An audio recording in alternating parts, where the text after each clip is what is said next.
Hello students, quantity and differentiability में class 12 में बच्चों अब हम नेक्स्ट टॉपिक लेंगे, that is derivative of implicit function which is given on page number 166 in NCERT. जो बच्चे चैनल पे नया है बच्चों, मैं आपको बता दूं, आप जाइए चैनल पे यूट्यूब पे लिखिए quantity and differentiability 2 pi classes, तो पार्ट 1 से आ जाएगा बच्चों। देखिए शॉर्ट में करोगे ना तो कैलकुलस है, ये कैलकुलस का बेस है, हो नहीं पाएगा, चीज़ें आपको शुरू से करनी पड़ेंगी और समझनी ही पड़ेंगी, ठीक है। तो चलिए बच्चों बढ़ते हैं हम नेक्स्ट टॉपिक की तरफ, that is derivative of implicit function. तो डेरिवेटिव ऑफ इम्प्लिसिट फंक्शन पढ़ने के पहले हमें ये पता होना चाहिए एक्सप्लिसिट और इम्प्लिसिट फंक्शंस क्या होते हैं स्टूडेंट्स। देखिए आपकी एनसीईआरटी का ही हम एग्जांपल लेते हैं। जैसे कि इन्होंने हमें इस टॉपिक में 2 इक्वेशंस दे रखी हैं, एक दे रखा है x minus y minus pi is equals to 0, ठीक है, और दूसरा इन्होंने हमको दे रखा है यहाँ पर x plus sine x y minus y is equals to 0। ये जो साइन ऑफ एक्स वाई है ना, ये x इंटू वाई साथ में लिखा है और ये साइन के लिए क्या है, एंगल है, ठीक है। तो ये जो फर्स्ट फंक्शन है बच्चों, यहाँ अगर मैं आपसे बोलूँ कि भाई क्या आप y की वैल्यू x के टर्म्स में निकाल सकते हो, y की वैल्यू x के टर्म्स में निकाल सकते हो, ठीक है, तो आप बोलोगे हाँ भाई बिल्कुल निकाल सकते हैं, एडिंग y बोथ साइड, ठीक है। कैसे एडिंग y बोथ साइड, तो x minus y minus pi, y left में भी ऐड करोगे आप और राइट में भी y ऐड कर दोगे, ठीक है। तो देखिए यहाँ y से y कैंसिल हो जाएगा और आ जाएगा आपके पास x minus pi is equals to y plus 0 y, या फिर आप बोल सकते हो y is equals to x minus pi, यानी कि y टोटली किस पे डिपेंड कर रहा है, x पे, यानी कि हम बोल सकते हैं y is the function of x, y is the function of x। सुनिए बच्चों, शुद्ध भाषा में समझिए, हिंदी में समझिए, क्या कि अगर आप y को फ्री कर सकते हो, अगर आप y को फ्री कर सकते हो यानी कि y को एक तरफ ले सकते हो और दूसरी तरफ केवल x वाले टर्म्स हो या कांस्टेंट टर्म हो, तो ऐसे फंक्शंस को हम बोलते हैं क्या, ऐसे फंक्शंस को हम बोलते हैं स्टूडेंट्स एक्सप्लिसिट फंक्शंस। तो ये फंक्शंस कैसे हैं, एक्सप्लिसिट फंक्शंस, यानी कि अगर आप y की वैल्यू x के टर्म्स में निकाल पाते हो तो ये एक्सप्लिसिट फंक्शंस होते हैं, ठीक है। और एक्सप्लिसिट फंक्शंस का डेरिवेटिव अभी अभी हमने पढ़ा था, कोई दिक्कत नहीं होती थी उसमें हमें, ठीक है।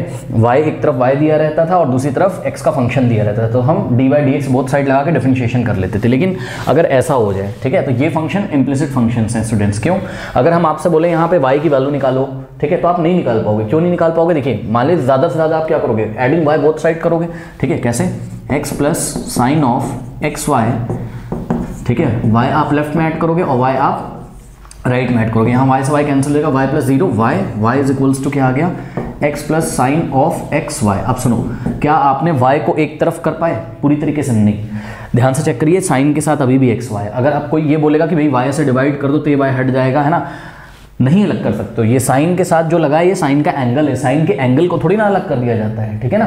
तो यहाँ पर आप क्लियरली देख सकते हो कि y को आप f ऑफ x नहीं लिख सकते हो, यानी कि y x पे डिपेंड नहीं कर रहा है, या y को पूरी तरीके से आप अलग नहीं कर सकते हो, ठीक है स्टूडेंट्स। तो ऐसे फंक्शंस को हम क्या बोलते हैं, ऐसे फंक्शन को हम बोलते हैं इम्प्लिसिट फंक्शन, और ऐसे फंक्शन का ही हमको डेरिवेटिव पढ़ना है, ठीक है स्टूडेंट्स। तो अब देखिए एग्जाम्पल दिया हुआ है एक और 25th जो एग्जाम्पल दिया हुआ है इन्होंने, ठीक है, उसको भी हम आपको दिखाएंगे भी, बट उससे पहले आइए हम एग्जाम्पल नंबर 24 को सॉल्व करते हैं, ठीक है। एग्जाम्पल नंबर 24 में इन्होंने बोला है क्या, dy by d x find करना है if x minus y is equals to pi, ठीक है स्टूडेंट्स। वैसे तो आपको दिख रहा है ये एक्सप्लिसिट फंक्शन है, यानी कि यहाँ पर आप y की वैल्यू निकाल सकते हो। तो इसको 2 मेथड से हम सॉल्व करेंगे। सबसे पहला मेथड ये है कि आप इसको y का वैल्यू निकालो। तो y का वैल्यू कैसे निकालोगे, एडिंग y बोथ साइड करोगे आप, तो x minus y plus y left में भी किया और प्लस y राइट में भी किया, ये कैंसिल हो जाएगा। तो यहाँ से आप देखते हो क्या, x is equals to pi plus y, और पाई को इधर भेज दो तो y इज इक्वल्स टू क्या आ जाएगा, x माइनस पाई। अब आप आराम से क्या लिख सकते हो यहाँ पर, differentiating with respect to x, differentiating with respect to x both side. तो ऑपरेटर लग जाएगा d by d x, left में भी लगेगा, और d by d x operator लगेगा राइट में भी, ठीक है स्टूडेंट्स। तो कर लीजिए इसको, d by d x of x कितना होता है 1 minus d by d x of pi, pi एक कांस्टेंट है, कांस्टेंट का डेरिवेटिव एक्स के रिस्पेक्ट में 0 हो जाएगा, तो आ जाएगा 1 माइनस 0 यानी कि 1, और तो आपका यहाँ सीधे आ गया d y by d x is equals to 1 आ गया। बट स्टूडेंट्स अगर हम यहाँ y को फ्री ना करते, यानी कि y की वैल्यू x के टर्म्स में ना निकालते, तो हम इस सवाल को कैसे करते, देखिए x minus y is equals to pi, हम सीधे लिख देते इसमें क्या, हम सीधे इसमें लिख देते differentiating with respect to x both side, ठीक है, x बोथ साइड, x के रिस्पेक्ट में बोथ साइड हम डिफरेंशिएट कर देते हैं, यानी कि हम ऑपरेटर लगा देते हैं दोनों तरफ क्या, d by d x, x minus y पे भी लगता है is equals to d by d x of pi हो जाता, ठीक है स्टूडेंट्स। अब ये d by d x operator distribute हो जाएगा, एक्स पे भी लगेगा वाई पे भी लगेगा, यानी कि d by d x of x minus d by d x of y is equals to d by d x of pi. Pi एक कांस्टेंट है स्टूडेंट, सभी को पता है पाई एक कांस्टेंट होता है, तो पाई का कांस्टेंट का डेरिवेटिव एक्स के रिस्पेक्ट में कितना आएगा 0, ठीक है। अब D by d x of x कितना बताया था 1, तो 1 माइनस, अब ये तो d y by d x हो गया, ये क्या हो गया d y by d x हो गया इज इक्वल्स टू 0। अब आप चाहो तो इस d y by d x को राइट में भेज दो, ये पॉजिटिव हो जाएगा, अभी ये नेगेटिव है ना, या फिर आप एक बात बोलो क्या कि adding d y by d x both side, adding d y by d x both side, तो d y by d x आपने लेफ्ट में भी ऐड किया और d y by d x आपने राइट में भी ऐड किया, ठीक है। तो ये d y by d x positive, ये नेगेटिव कैंसिल हो जाएगा, तो d y by d x plus 0 कितना हो जाएगा D y by d x, तो d y by d x is equals to कितना आ गया स्टूडेंट्स 1। तो इस तरीके से भी हम इसको निकाल सकते हैं। अब ये डायरेक्ट वाला मेथड हमने आपको क्यों बताया, ठीक है, इसमें कोई नई चीज़ नहीं, जो आपने पुराना पढ़ा है ना वैसा ही होगा। ये डायरेक्ट वाला चीज़ हमने आपको इसलिए बताया है क्योंकि आप चेन रूल लगा के इम्प्लिसिट फंक्शंस को सॉल्व कर सकते हो। देखिए अभी हम आपको एक इम्प्लिसिट फंक्शन दिखाते हैं जो कि एग्जाम्पल नंबर 25 में दिया हुआ, और बाकी तो फिर एक्सरसाइज में हम करेंगे तो आपकी आदत पड़ जाएगी, ठीक है बच्चों। चलो देखते हैं एग्जाम्पल नंबर 25। एग्जाम्पल नंबर 25 में बोल रहे हैं d y by d x निकालना है if y plus sine y is equals to cos x. Okay, y plus sine y is equals to cos x. तो हम क्या लिखेंगे, differentiating with respect to x both side, ठीक है। तो हमने लिखा क्या, डिफरेंशिएटिंग, ये कैसा फंक्शन है बच्चों, इम्प्लिसिट है, क्यों, यहाँ पर आप y का वैल्यू नहीं निकाल सकते हो एक्स के टर्म्स में। भाई क्या करोगे बताओ, y इज इक्वल्स टू ज़्यादा से ज़्यादा क्या करोगे, ध्यान से चेक करो, y is equals to cos x minus sine y. Sine y को उधर भेज दोगे, कहाँ y फ्री उपाय बताओ, y एक तरफ नहीं हो पाया है ना, ये y जो है साइन का एंगल, इसको अलग तो नहीं कर सकते हो। तो ये किसका एग्जाम्पल है, ये इम्प्लिसिट फंक्शन का एग्जाम्पल है। तो इसको हम इसका डेरिवेटिव कैसे करेंगे, ठीक है। देखिए इसमें हम सिंपली लिख देंगे differentiating with respect to x both side x के रिस्पेक्ट में डिफरेंशिएट करेंगे, ठीक है। तो लिख लेते हैं y plus sine y is equals to cos x, ठीक है।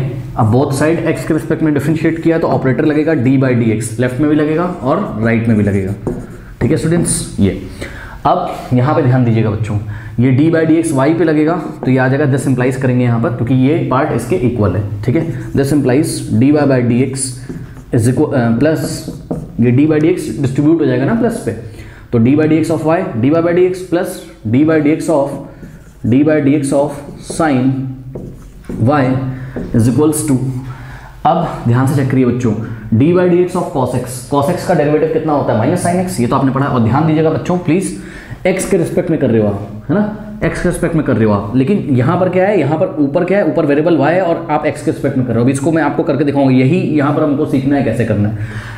कॉस एक्स का तो आपको पता है क्या होता है, माइनस साइन एक्स इंटू, अब देखो पहले आपने पूरे का किया फिर आप एक्स का भी कर लो, ठीक है। वैसे तो एक्स का 1 आता है, किया नहीं जाता है, फिर भी आप ये आदत डाल लीजिए, ठीक है। ये आदत आप डालोगे तो आपका कभी गलत नहीं होगा, ठीक है ना, चेन रूल में ना इम्प्लिसिट फंक्शन में कहीं गलत नहीं होगा, ठीक है। तो आपने पहले कॉस का किया, माइनस साइन आया, फिर कॉस के साथ जो भी लिखा था आपने उसका भी एक्स के रिस्पेक्ट में डेरिवेटिव किया इंटू करके, into d by d x of x, और d by d x of x तो 1 हो जाएगा बाद में। अब ध्यान से चेक करिए, हो जाएगा आपके पास d y by d x plus, अब स्टूडेंट ध्यान दें जरा, देखिए साइन का क्या होता है, साइन का होता है कॉस, साइन का डेरिवेटिव होता है कॉस। तो आपने d by d x of sine y को क्या लिखा, कॉस वाई। अब सुनिए अभी खत्म नहीं हुआ है, अभी आपने साइन का किया था, अब आप वाई का भी तो करो, यानी कि d by d x of y भी करोगे बच्चों। ये मुझे आपको बताना था, ठीक है स्टूडेंट्स, ये मुझे आपको बताना था, ठीक है। साइन का क्या होता है कॉस, साइन के साथ वाई था तो कॉस के साथ वाई लिखा, इनटू वाई का भी करोगे, d y by d x लिख दोगे, ठीक है, is equals to minus sine x, और d by d x of x कितना हुआ 1, तो sine x into 1 sine x, ठीक है। अब यहाँ ब्रैकेट लगा दीजिए स्टूडेंट्स, और जिस तरीके से आप कॉमन लेते हो ना कोई नंबर, उसी तरीके से d y by d x को भी कॉमन लिया जा सकता है, ये याद रखिएगा, ठीक है। तो यहाँ से हमने क्या किया, ब्रैकेट में से d y by d x को कॉमन लिया, d y by d x को हमने कॉमन लिया, क्योंकि ये फर्स्ट टर्म में भी d y by d x है और सेकंड टर्म में भी d y by d x है। तो यहाँ से जब d y by d x common आ गया स्टूडेंट, यहाँ क्या बचा बताओ, यहाँ क्या बचा 1 बचेगा, क्यों, क्योंकि हम इसको 1 into d y by d x लिख सकते थे, अरे 1 तो होता ही है ना सबके साथ मल्टीप्लाई में, तो यहाँ 1 बचेगा, 1 प्लस, और यहाँ क्या बचा, d y by d x बाहर चला गया, तो यहाँ बचा क्या, cos y is equals to minus sine x, ये आ गया, ठीक है स्टूडेंट्स। अब ध्यान दीजिएगा, यहीं पर मैं कर दे रहा हूँ, इतना आ गया, इसमें कोई डाउट नहीं है। अब क्या है ये dy बाई dx की आपको वैल्यू निकालनी थी यहाँ, है ना, क्योंकि जो आपको देखिए इन्होंने बोला था dy बाई dx निकालने के लिए, क्वेश्चन पढ़िए, कह रहा फाइंड dy बाई dx। तो ये जो dy बाई dx निकालना है स्टूडेंट, ये तभी आ पाएगा जब dy बाई dx में जो मल्टीप्लाई है यहाँ से हटेगा, यानी कि इसको इसके नीचे भेज दो, या dividing by both side this quantity. यानी कि हमने क्या किया, ध्यान से सुनिए, हमने क्या किया, dividing by 1 plus cos y both side, dividing by 1 plus cos y both side. 1 plus cos y से हमने लेफ्ट में भी डिवाइड किया और 1 प्लस कॉस वाई से हमने राइट में भी डिवाइड किया, ठीक है। सेम क्वांटिटी से हम बोथ साइड डिवाइड कर सकते हैं, तो ये इससे कैंसिल हो गया और आपका dy बाई dx फ्री हो गया, ठीक है। तो यहाँ से आ गया आपके पास क्या कि dy by dx is equals to minus of sine x upon 1 plus cos y। बच्चों this is your final answer.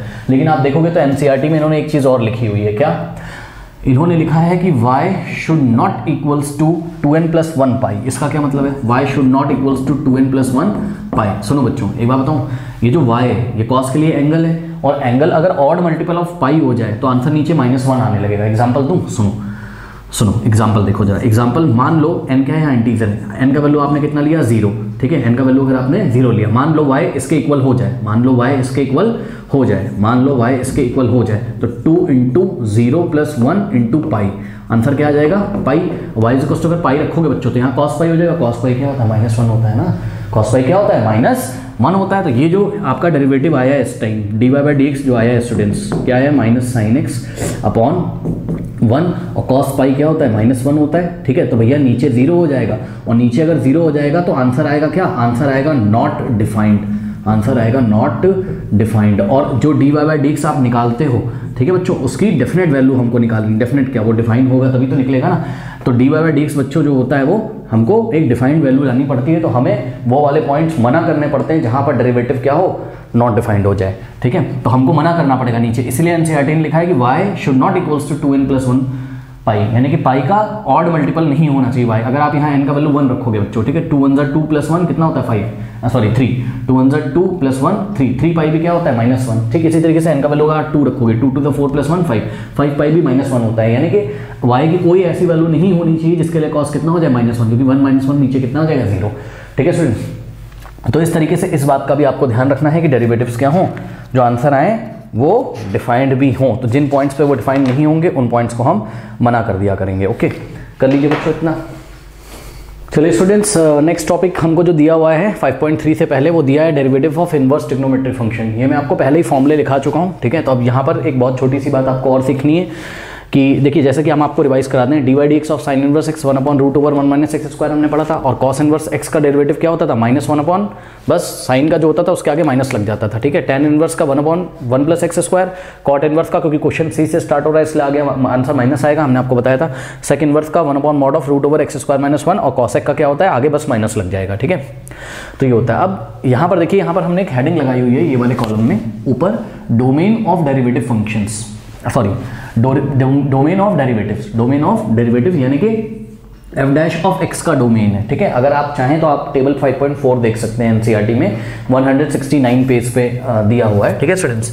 तो ये डोमेन ऑफ डेरिवेटिव्स आपको याद होनी चाहिए, यानी कि जो आंसर आ रहा है आपका, जैसे साइन इनवर्स एक्स का डेरिवेटिव करके क्या आ रहा है 1/√1 माइनस एक्स स्क्वायर, ठीक है। तो इसकी जो डोमेन होगी, ये जो आंसर आया है इसकी जो डोमेन होगी, जैसे पिछली बार अभी हमने आपको एग्जाम्पल नंबर कौन सा कराया था 25, उसमें हमने बोला था जब आंसर आया था आपका, देखिए आपका जो डेरिवेटिव आया था एग्जांपल नंबर 25 में, वहां पर dy by dx is equals to minus of sine x upon 1 plus cos y आया था। तो ये जो डेरिवेटिव आ गया था बच्चों, इसकी डोमेन हमने आपको बताई थी, इसकी डोमेन हमने आपको बताई थी क्या, कि y should not be equal to what 2n plus 1 pi, यानी कि y जो होना चाहिए वो 2n प्लस y नहीं होना चाहिए, बाकी कुछ भी हो, ठीक है ना। तो ठीक उसी तरीके से ये जो आंसर आए हुए हैं इन फॉर्मूले में जो आंसर आए हैं, यहाँ पर x क्या नहीं, सॉरी x कहाँ से कहाँ तक हो सकता है ये हमने बताया हुआ है, ठीक है। कैसे, x -1 से 1 के बीच में कुछ भी हो सकता है, ठीक है। देखिए ध्यान से चेक करिए, ओपन इंटरवल है, यानी कि -1 इंक्लूडेड नहीं है, -1 इंक्लूडेड नहीं है। क्यों? क्योंकि अगर मैं -1 ले लूँ, अगर मैं -1 ले लूँ, मान लो क्लोज इंटरवल हो जाता है और मैं -1 का value x is equal to -1 रख दूँ, इसमें रखो 1/√1 माइनस, हाँ भाई -1 का स्क्वायर कितना होता है 1, तो 1 -1 नीचे 0 हो जाता है, नॉट डिफाइंड हो जाता है, ठीक है। इसलिए मना किया गया कि -1 भी नहीं होगा और 1 भी नहीं होगा, ठीक है। तो x का वैल्यू 1 भी नहीं रख सकते हो आप, हाँ -1 और 1 के बीच में आप कुछ भी रख सकते हो, जैसे कि फॉर एग्जाम्पल -1 1 के बीच में आपने 0 रख दिया, ठीक है। और क्या रख दिया आपने 0.5 रख दिया, ठीक है। तो अगर आप यहाँ 0 रख दोगे तो नीचे 1 आ जाएगा, अगर आप 0.5 रख दोगे तो बच्चों 0.5 का स्क्वायर कितना होगा 0.25, तो 1 माइनस 0.25 नीचे कितना आ जाएगा 1 माइनस 0.25 नीचे आ जाएगा 0.75, और हमको पता है 0.75 एक पॉजिटिव क्वांटिटी है और पॉजिटिव क्वांटिटी का स्क्वायर रूट हम ले सकते हैं, ठीक है। आपने क्लास 11 में पढ़ा था ना कि नेगेटिव क्वांटिटीज का स्क्वायर रूट हम नहीं निकाल सकते, जैसे -5 हो तो इसके लिए हमें आयोटा का यूज करना पड़ता था, यानी कि कॉम्प्लेक्स नंबर बन जाते थे, वो रियल नंबर नहीं होते थे, ठीक है स्टूडेंट्स। तो यहाँ हमें रियल नंबर में बात करनी है, यानी कि x का वैल्यू -1 से लेके नंबर लाइन पे, ये देखिए नंबर लाइन पे -1 से लेकर 1 के बीच में कुछ भी हो, लेकिन -1 से लेकर 1 के बीच में कुछ भी हो, जितने भी नंबर ये आते हैं, ठीक है 0.5 0.6 कुछ भी, 1 नहीं होना चाहिए, 1 के बियॉन्ड भी नहीं होना चाहिए और -1 के बियॉन्ड भी नहीं होना चाहिए। क्यों? मान लो आपने 1 के बियॉन्ड 2 ले लिया या -1 के बियॉन्ड -2 ले लिया स्टूडेंट्स, ठीक है। तो 2 और चाहे -2 कुछ भी रखो यहाँ पर x की जगह आप, ठीक है। तो -2 का स्क्वायर कितना हो जाएगा बताइए 4, 2 का स्क्वायर भी 4 हो जाएगा, तो नीचे क्या आ जाएगा 1/√1 -4, और आंसर बच्चों नीचे क्या आ जाएगा एक कॉम्प्लेक्स नंबर आ जाएगा, ठीक है। इसलिए इसकी डोमेन कितनी है -1 से लेके 1 के बीच में, -1 इंक्लूडेड नहीं है और 1 भी इंक्लूडेड नहीं है, ठीक है। तो ये डोमेन्स आपको लर्न करके रखनी है। अब देखिए कॉस इनवर्स का भी डोमेन सेम है साइन जैसा, तो कोई टेंशन नहीं है। अच्छा tan इनवर्स x का जो डोमेन होगा, मतलब tan इनवर्स x का डेरिवेटिव का जो डोमेन होगा वो कोई भी रियल नंबर हो सकता है, कोई भी रियल नंबर। क्यों? क्योंकि ध्यान से चेक करिए 1/1 + x² लिखा है। अब x का चाहे आप पॉजिटिव वैल्यू लो चाहे नेगेटिव वैल्यू लो, उसका स्क्वायर करोगे तो नीचे हमेशा कैसा आ जाएगा पॉजिटिव, और 1 में अगर पॉजिटिव नंबर जोड़ोगे तो नीचे एक पॉजिटिव नंबर होगा, नीचे कभी भी बच्चों 0 नहीं हो पाएगा, कभी भी। कोई भी रियल नंबर रख दो यहाँ पे x की जगह, कभी भी ये 0 नीचे वाला नहीं होगा। जब नीचे वाला 0 नहीं होगा डिनोमिनेटर, तो ये कभी भी नॉट डिफाइंड नहीं होगा, ठीक है। इसी तरीके से कॉट का भी सेम है, रियल नंबर आप रख सकते हो यहाँ पर सेक इनवर्स x के लिए, सेक इनवर्स x के लिए बच्चों, और कॉसेक इनवर्स x के लिए जो डोमेन होगी आपकी वो ओपन इंटरवल -∞ से -1 के बीच और 1 से लेके इन्फिनिटी के बीच होनी चाहिए, ठीक है। देखिए मैं आपको नंबर लाइन पे करके दिखाता हूँ कहाँ से कहाँ तक होनी चाहिए ये, -∞ से लेकर कहाँ तक -1 तक, लेकिन -1 को इंक्लूड नहीं करना है, -1 को इंक्लूड नहीं करना है। उसके बाद आपको 1 से लेके इन्फिनिटी तक लेना है, ठीक है ना, 1 से लेकर कहाँ तक इन्फिनिटी तक, और 1 को नहीं लेना, 1 इंक्लूडेड नहीं है और इन्फिनिटी भी इंक्लूडेड नहीं है, ठीक है स्टूडेंट। अब देखिए यहाँ पे आप कोई भी नंबर ले सकते हो, उसको मैं डार्क कर देता हूँ, यहाँ पे आप कोई भी नंबर ले सकते हो, कहाँ तक -∞ तक, और यहाँ पर भी आपको ये देखिए 1 को नहीं लेना, -1 को नहीं लेना है, ध्यान रखिएगा, ठीक है। और यहाँ पर भी आप कोई भी नंबर ले सकते हो। आइए मैं आपको लेके दिखाता हूँ। फॉर एग्जाम्पल आपने x = 2 चूज किया, ठीक है, तो ये हमको निकालना है क्या 1/mod x √x² -1, ठीक है। तो x की इक्वल टू अगर आप 2 चूज करोगे तो mod of 2 और √2 का स्क्वायर 4 - 1, तो आप देख लो mod of 2 होता है, हमको पता है 4 - 1 3 √3, तो ये एक डेफिनेट वैल्यू आ रही है स्टूडेंट्स, ठीक है। इसी तरीके से आप इधर भी -1 के इधर भी कोई भी वैल्यू लोगे तब भी डेफिनेट आएगा, लेकिन अगर आप -1 से 1 के बीच में लोगे, फॉर एग्जांपल -1 से 1 के बीच में आपने x = 0 चूज कर लिया, ठीक है बच्चों, तो ध्यान से चेक कर लीजिए mod of 0 यही 0 हो जाएगा और ये 0 सबको क्या कर देगा 0 कर देगा, ठीक है। तो mod of 0 और √0 -1 नीचे -1 भी आ जाएगा, और mod of 0 क्या होता है 0, और हमको पता है कि 1/0 into something 0 1/0 नॉट डिफाइंड हो जाएगा। तो इस तरीके से आपको ध्यान रखना है कि सेक इनवर्स x का जो आंसर आया है डेरिवेटिव, उसकी डोमेन क्या है और कॉसेक इनवर्स x की डोमेन क्या है, ठीक है। तो इस तरीके से डोमेन्स भी आपको लर्न करनी है स्टूडेंट्स। तो चलिए फिर नेक्स्ट क्लास में हम लेंगे एक्सरसाइज 5.3, ओके चलिए।